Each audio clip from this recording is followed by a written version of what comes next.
So, ayun, eating time kay Shulingling kasi may nararamdaman.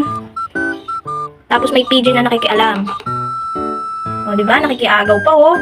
Laki-laki na nandyan. Pagkain ni Lingling yan, eh. Gruty boy. Ano mo laki-laki na nandyan, oh. Laki-laki. Hello everyone! Welcome to the another episode of Pusang Ina Nyo. And for today's video nga ay ipapakita namin sa inyo kung paano namin bino-force feed ang aming mga fur babies. Pero heto nga at merong isang nakikiagaw. Last time nga po ay naitakal natin ang pagkakaroon ng sakit ni Lingling. Bumaba ang kanyang platelets at dahil doon ay nanghina siya at nawala ng ganang kumain. After nga po ng 2 days na confinement, eto po at kailangan pa rin po namin siyang i-force feed. Dahil kailangan niya pong uminom ng mga resetang ibinigay sa kanya ni doktora. Eto nga po at sobrang happy na namin sa resulta ng aming pagtsatsaga dahil nakikita na namin na kumakain na po siya mag-isa. Pasulyap-sulyap nga lang pero kahit papano ay nakikitaan namin siya ng improvement. Ito nga po yung first time na nakita namin siya na kumakain mag-isa. After ng 2 days na force feeding namin sa kanya. Sobrang happy nga po kami ni Meowdy dahil ito nga po at unti-unti na po siya nakaka-recover.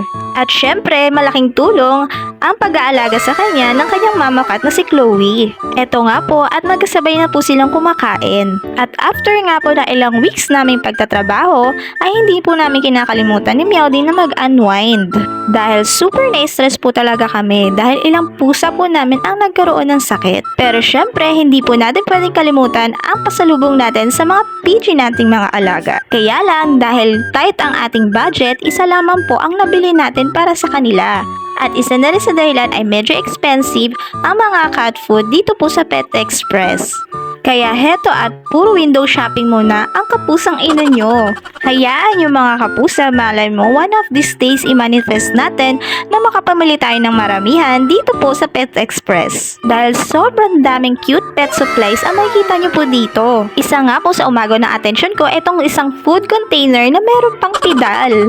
At ayan yung kitang-kita na nag-e-enjoy ang inyong pusang ina. Heto nga't nakyutan din ako dito sa pansuklay nila na akala ko po ay suyod. Tapos nabaling naman tayo dito sa mga cat carrier na dati ay pangarap lamang po namin ni Meowdy ay meron na rin po kami sa bahay. O siya, sige, turo ka pa para manuno ka. At ito naman si Meowdy may umagaw ng kanyang atensyon. Ito pong maliit na cat carrier for kitten. Ito na po talaga ang pinaka-vision namin ni Meowdy, ang mag-manifest, mag-ipon para sa aming mga rescue. At sobrang tuwang-tuwa naman ang lola niyo dito sa maliit na couch. O siya, hanggang tingin muna tayo ngayon, Mima. Dahil kakabayad lamang natin ngayon ng mga bills sa vet. Dahil sa confinement ni Lingling. Heto nga't pinapipila na tayo ni Meowdy dahil kailangan pa natin pakainin ang mga pichi nating mga alaga. Ayan nga at nangarap pang bumili ng chow treats ang lola nyo. Pero kagaya nga po ng sabi ko, nangangarap lang ang lola nyo.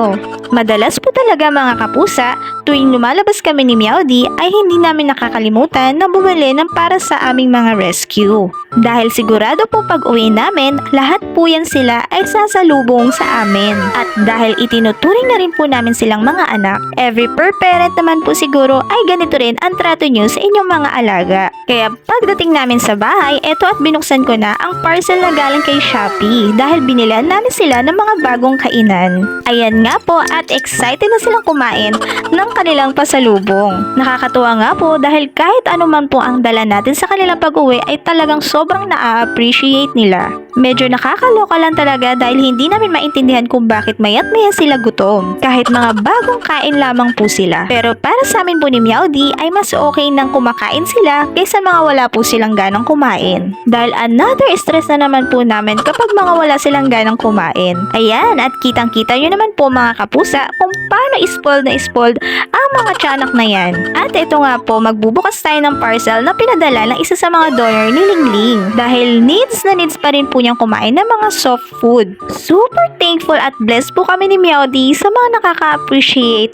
sa aming mga rescuers. Syempre, i-flex namin ni Meowdy yan sa inyo sa susunod na vlog para sa mga karagdagang update sa pagpapakain sa ating mga rescues. O siya, sa mga gusto rin pong umorder nito para sa inyong mga alaga, ilalagay ko na lamang po sa comment section. Salamat sa panonood!